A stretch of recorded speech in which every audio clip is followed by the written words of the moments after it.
Praise the Lord. Hallelujah. എല്ലാവരെയും ദൈവം അനുഗ്രഹിക്കട്ടെ.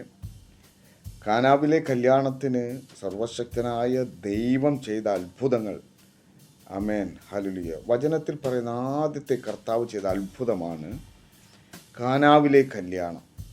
എല്ലാവർക്കും അറിയാവുന്ന വേദഭാഗമാണ്. ആമേൻ, ഹല്ലേലൂയ. കർത്താവ് അവിടെ ചെയ്ത അത്ഭുതം ഒരുപാട് നമ്മൾ കേട്ടിട്ടുള്ളവരാണ്, ഒരുപാട് നമ്മൾ പ്രസംഗിച്ചിട്ടുള്ളവരാണ്, ഒരുപാട് നമ്മൾ ഹല്ലേലൂയ പാട്ടുകളാൽ അത് അവതരിപ്പിച്ചിട്ടുള്ള കാര്യമാണ്. എന്നാൽ എന്നെ ചിന്തിപ്പിച്ച ഒരു ചിന്താ വിഷയം എന്ന് പറയുന്നത്, ഈ ഭരണി വർഷങ്ങൾക്ക് മുമ്പുള്ളൊരു ഭരണിയാണ്. ഈ വീഞ്ഞ് ഒഴിച്ചു വയ്ക്കുവാൻ വേണ്ടി, അല്ലെങ്കിൽ വീഞ്ഞ് ശേഖരിച്ചു വയ്ക്കുവാൻ വേണ്ടി വർഷങ്ങൾക്ക് മുമ്പേ കർത്താവ് ആ ഭരണിയെ കരുതിയിരുന്നു. ആശയം മനസ്സിലാകുന്നുണ്ടെന്ന് ഞാൻ വിശ്വസിക്കുന്നു. വർഷങ്ങൾക്ക് മുമ്പ് ഈ ഭരണിയെ ദൈവം കരുതിയിരുന്നു. എന്നെ കേൾക്കുന്ന ദൈവത്തിൻ്റെ മക്കളെ, വർഷങ്ങൾക്ക് മുമ്പ് നിങ്ങളുടെ പേര് കർത്താവിൻ്റെ കരങ്ങളിൽ എഴുതി വെച്ചിരുന്നു. ആമേൻ, ഹല്ലേലൂയ. നിങ്ങളെന്ന വ്യക്തി ഇങ്ങനെയായിരിക്കണം, നിങ്ങളെന്ന വ്യക്തി ഇങ്ങനെയായിരിക്കണം എന്ന് കർത്താവ് ഓരോ വ്യക്തികളെയും കുറിച്ച്, ആമേൻ, ഹല്ലേലൂയ, വ്യക്തമായി എഴുതി വെച്ചിരുന്നു. കാനാവിലെ കല്യാണത്തിന് പച്ചവെള്ളത്തെ വീഞ്ഞാക്കിയപ്പോൾ ഈ ഭരണി ഇല്ലാതിരുന്നെങ്കിൽ ഈ വീഞ്ഞ് പകരുവാൻ പറ്റത്തില്ലായിരുന്നു. കാനാവിലെ കല്യാണത്തിന് ഈ ഭരണി ഇല്ലായിരുന്നെങ്കിൽ അവിടെ വീഞ്ഞ് വിളമ്പിക്കൊടുക്കുവാൻ പറ്റത്തില്ലായിരുന്നു. എന്നെ കേൾക്കുന്ന ദൈവത്തിൻ്റെ മക്കളെ, നിങ്ങളെക്കുറിച്ചൊരു പദ്ധതിയുണ്ട്.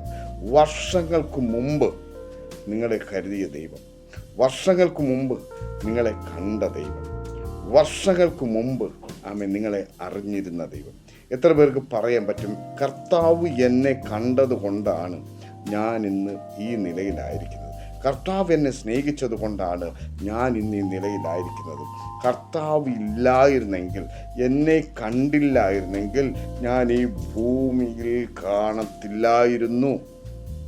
ആമേൻ. ഇവിടെ നോക്കണം, കർത്താവ് പറയുന്നൊരു പദമുണ്ട്, നിങ്ങൾ വെള്ളം കോരി ആ ഭരണിക്കകത്ത് വക്കോളം നിറയ്ക്കുവിൻ. ആമേൻ. വക്കോളം നിറയ്ക്കുവാനാണ് പറഞ്ഞത്. ആമേൻ, ഹല്ലേലൂയ. അത് കർത്താവ് അവിടെ നിന്ന് പ്രാർത്ഥിച്ചതായി വചനം പറയുന്നില്ല. അവിടെ നിന്ന് ഹല്ലേലൂയ പ്രാർത്ഥനയോ യാചനയോ ഒന്നും കർത്താവ് ചെയ്തില്ല. കർത്താവ് അതിനകത്തൊന്നും നോക്കി ആമേൻ, ഹല്ലേലൂയ, വിരുന്നുകാർക്ക് വിളമ്പിക്കൊടുക്കുവാനാണ് കർത്താവ് ആഹ്വാനം ചെയ്യുന്നത്. എന്നെ കേൾക്കുന്ന ദൈവത്തിൻ്റെ മക്കളെ, കർത്താവ് നമുക്ക് തന്നിരിക്കുന്ന പരിശുദ്ധാത്മാവ് നിറവുള്ളവരാണ്. മറ്റുള്ളവർക്ക് പകർന്നു കൊടുക്കത്തക്ക നിലയിൽ അത് ഹല്ലേലൂയ രോഗസൗഖ്യമായിക്കൊള്ളട്ടെ, അത് അവരുടെ ജീവിതത്തിൽ അനുഗ്രഹമായിക്കൊള്ളട്ടെ, അത് അവരുടെ ജീവിതത്തിൽ വലിയ വിടുതലായിക്കൊള്ളട്ടെ, അത് അവരുടെ ജീവിതത്തിൽ വലിയ അത്ഭുതമായിക്കൊള്ളട്ടെ, മറ്റുള്ളവർക്ക് പ്രയോജനം ചെയ്യുവാൻ വേണ്ടിയാണ് നമ്മളെ ആക്കി വെച്ചിരിക്കുന്നത്. മറ്റുള്ളവർ അനുഗ്രഹിക്കപ്പെടുവാൻ വേണ്ടിയാണ് നമ്മളെ ആക്കി വെച്ചിരിക്കുന്നത്. നോക്കണം, ഇവിടെ ഈ ഭരണി മറ്റുള്ളവർക്ക് പ്രയോജനപ്പെടുവാൻ വേണ്ടിയാണ് കർത്താവ് വർഷങ്ങൾക്ക് മുമ്പ് ആ ഭരണിയെ അവിടെ ഒരുക്കി വെച്ചിരുന്നത്. അത് വെറും കാല് കഴുകുന്ന ഒരു ഭരണി മാത്രമായിരുന്നില്ല, അല്ലെങ്കിൽ അവർ നിത്യമായി ഉപയോഗിക്കുവാൻ വേണ്ടി മാത്രമല്ല ആ ഭരണി അവിടെ വെച്ചിരുന്നത്. ആമേൻ, ഹല്ലേലൂയ. ഈ ഒരു അത്ഭുതം നടക്കുവാൻ വേണ്ടി, ഞാൻ ദൈവപുത്രനാണെന്ന് അറിയുവാൻ വേണ്ടി, ഈ അത്ഭുതം ലോകമുള്ളിടത്തോളം കാലം അറിയുവാൻ വേണ്ടിയാണ്. എങ്കിൽ നിങ്ങളൊരു അത്ഭുതമാണ്, നിങ്ങൾ ഒരു ആശ്വാസമാണ്, നിങ്ങളൊരു വിടുതലാണ്, നിങ്ങൾ മറ്റുള്ളവർക്കൊരു സൗഖ്യമാണ്. എത്ര പേര് വിശ്വസിക്കുന്നു, ഞാൻ മറ്റുള്ളവർക്കൊരു ആശ്വാസമാണ്, ഞാൻ മറ്റുള്ളവർക്കൊരു വിടുതലാണ്, ഞാൻ മറ്റുള്ളവർക്കൊരു അനുഗ്രഹമാണെന്ന് എത്ര പേർക്ക് പറയാൻ കഴിയും? ആമേൻ, ഹല്ലേലൂയ. എത്ര പേർക്ക് മനസ്സിലാകുന്നു? ആമേൻ, ഹല്ലേലൂയ. ഈ ദൂതും ഞാൻ മറ്റുള്ളവർക്കൊരു അനുഗ്രഹമാണ്. നമ്മൾ മറ്റുള്ളവർക്കൊരു അനുഗ്രഹമായി മാറണം, നമ്മൾ മറ്റുള്ളവർക്കൊരു ആശ്വാസമായി മാറണം, നമ്മൾ മറ്റുള്ളവർക്കൊരു വിടുതലായി മാറണം. അങ്ങനെയെങ്കിൽ എന്നെ കേൾക്കുന്ന ദൈവത്തിൻ്റെ മക്കളെ, നമ്മൾ മറ്റുള്ളവർക്കൊരു ആശ്വാസമായി തീരുവാൻ സ്വർഗത്തിലെ ദൈവം ആഗ്രഹിക്കുന്നു. ഇവിടെ നോക്കണം, ആ ഭരണി ഹല്ലേലൂയ മറ്റുള്ളവർക്കൊരു ആശ്വാസമായി, ആ വീഞ്ഞ് മറ്റുള്ളവർക്കൊരു ആശ്വാസമായി. ആമേൻ, ഹല്ലേലൂയ.